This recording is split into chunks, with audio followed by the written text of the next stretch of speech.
Is it possible that pajamas can have an impact on a child's life? Well, one black-owned company down in Atlanta thinks exactly that. Not only do they think that pajamas can have an impact on a child's life, they feel that pajamas can have an impact on a child's self-esteem. And have you ever wondered who is most likely to have an interracial relationship? Is it black men? Is it white women? Is it Hispanic men or Hispanic women? Is it Asian women? Well, we're gonna find out coming up. Hey, my name is Lonzo Liggins, and I'm gonna take you off the beaten path. Let's go.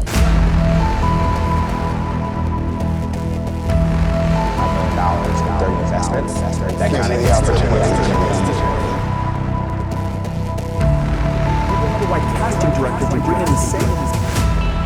Welcome to Off the Beaten Path, guys. My name is Lonzo Liggins. I'm going to be your gracious host. It's so exciting to have y'all here with me. If you're new to the channel, which you definitely are, I would suggest that you like, comment, subscribe, because we're going to be having some amazing stories from amazing people that are going to be inspirational, uplifting, and informational.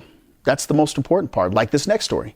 This next story is about a company down in Atlanta, Georgia called Dreams and Jammies LLC, and they're producing some amazing pajamas that are having an impact on young girls' self-esteems. And if you look at the picture there, you see 4 beautiful little girls there with some pajamas on, and on the shirts you can see that there is a picture of a princess on there that looks just like the girls that are wearing them. And the point of the company is to be able to have an impact on the child's self-esteem by seeing these images at night and seeing a picture of somebody inspirational that looks like them. The company's founder, Simone Edmondson, says this about her product, and I think she can sum it up way better than I can. I wanted children of color to know that they're valued and their faces matter. On average, children are in their PJs 9+ hours per day. So I thought it would be inspirational for them to show their individuality by selecting designs which aligns with the child's inner spirit. Parents could use Dreams and Jammies as a platform to launch their child's daily affirmation of self-worth.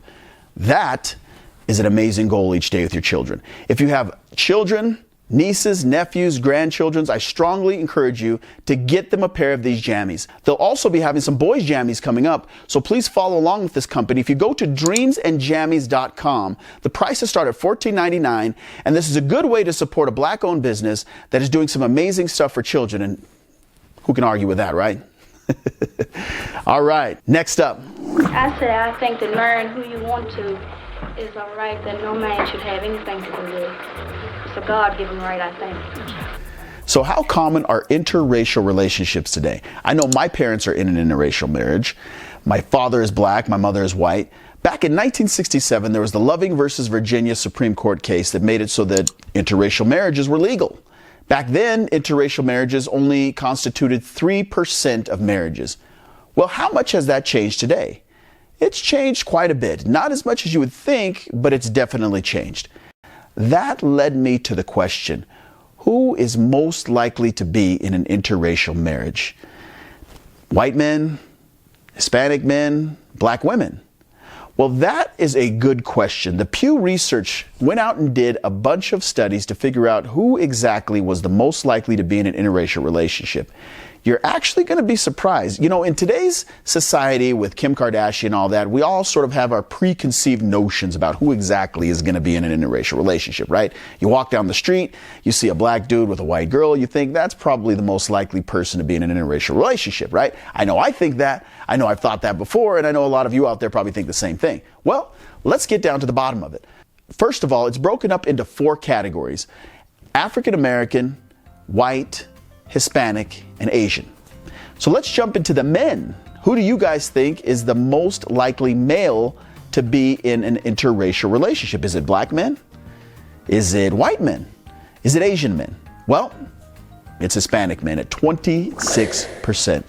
Surprising. They are the most likely to be in an interracial relationship for the men. Who comes in at second? You guessed it, African American men at 24%. Almost a quarter of black men are in interracial relationships of some kind. So, who is third? Would it be Asian men or white men? Asian men. Asian men come in at 21%, which is a whopping number actually for Asians. I thought it would be a lot lower. I actually thought Asian men would be somewhere in the 3 or 4 percentile, but I was wrong. So at the lowest percentage, of course, it is white men at 12%. How about the women? Which of the 4 women would be more likely to be in an interracial relationship? Would it be white women? I know that's what you're thinking. Well, it's not. It's actually Asian women at 36%, which is completely shocking to me. I didn't even see that one coming at all. But apparently Asian women like to be in interracial relationships. That's a shocker for me. I didn't see that one coming. Next, black women, white women. It's Hispanic women. Hispanic women come in at 28%, which is a very high percentage rate in my opinion. I didn't expect that at all. I thought Hispanic men and women actually had low rates of interracial relationships, but that's not the case. Next up, is it white women or black women?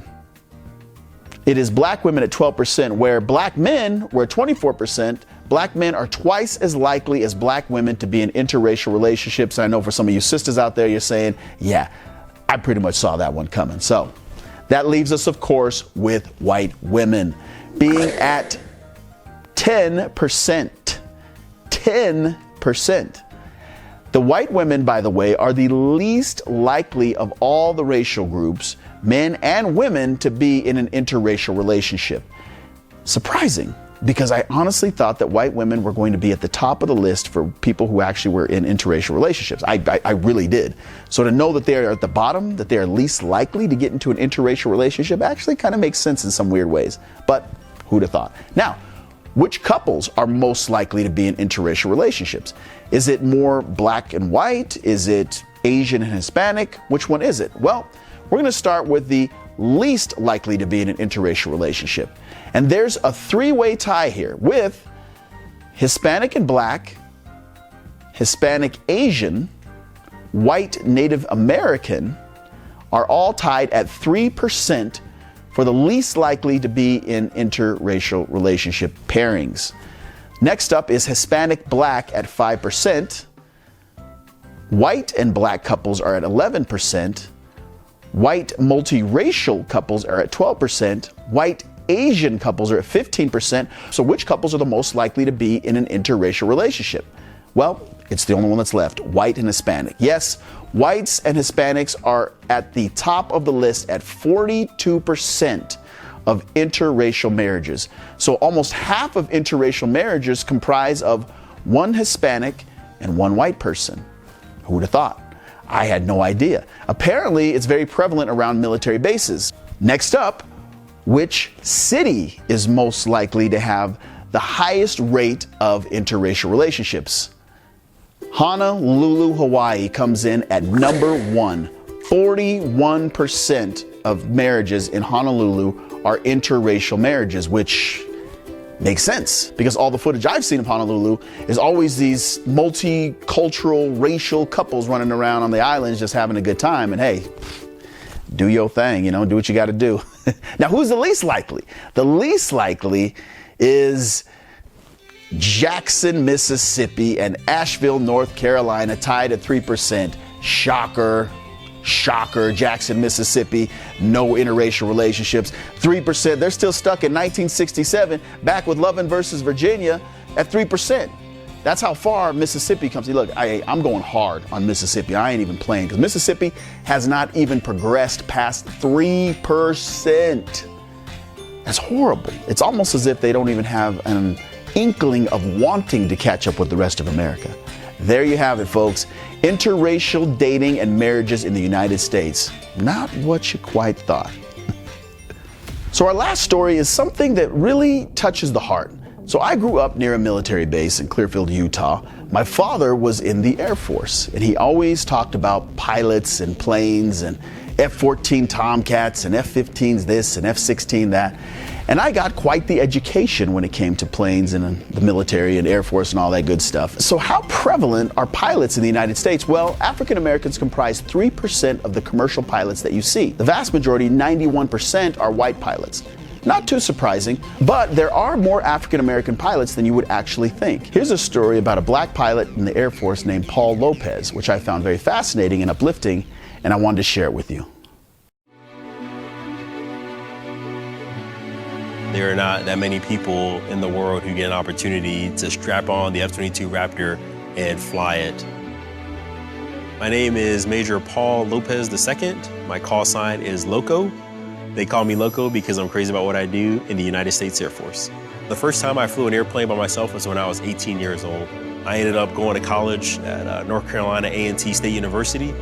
Once I did ROTC, which is the Reserve Officer Training Corps, I had competed for a pilot slot in college, and I was awarded a pilot slot after I passed the Air Force Officer Qualifying Test, and I've been flying in the Air Force for 12 years. As a fighter pilot, we're known as being at the tip of the spear, which means to be one of the first units called whenever a conflict arises. The F-22 Raptor is an air dominance fighter. It's capable of flying twice the speed of sound, up to 60,000 feet high, and we are extremely maneuverable. We can also carry 6 AIM-120 radar missiles, as well as 2 Sidewinder missiles. We also have a 6-barrel Gatling gun, which fires 6,000 rounds per minute. When you squeeze that trigger, you definitely feel the rumble of the gun, and it is an amazing feeling. Behind the airplane, we have 2 nozzles. Each one of those motors are kicking out about 35,000 pounds of thrust, which means at takeoff, you can essentially almost go vertical and still accelerate as you're climbing in the airplane. For me, for a 12-year career in the Air Force thus far, it seems like it happened in an instant. So I always like to tell people, don't focus on the end goal, enjoy the journey and embrace where you're at, and just work hard and you're gonna get to where you need to get to. You know, I'm humbled, and I think it's just a testimony to the young kids that I get an opportunity to go and talk to just say, hey, if I made it, you can make it, because it all started with a dream with me when I was a young kid. Well, congratulations, Major Paul Lopez. Maybe I can see you flying over the sky one of these days. What a cool story, man, and what an amazing feat. I'm so impressed with people that have the ability and talent to fly, because Lord knows I can never do that myself. So, hey guys, thanks for stopping by. Be sure to join us next time. We're gonna have more stories and fun stuff. Comment, let me know. What do you think about that? What do you think about the interracial relationships? What do you think about Major Paul Lopez? What do you think about the dreams and jammies? Like, comment, subscribe. I'm looking forward to more stories with you guys. Take care.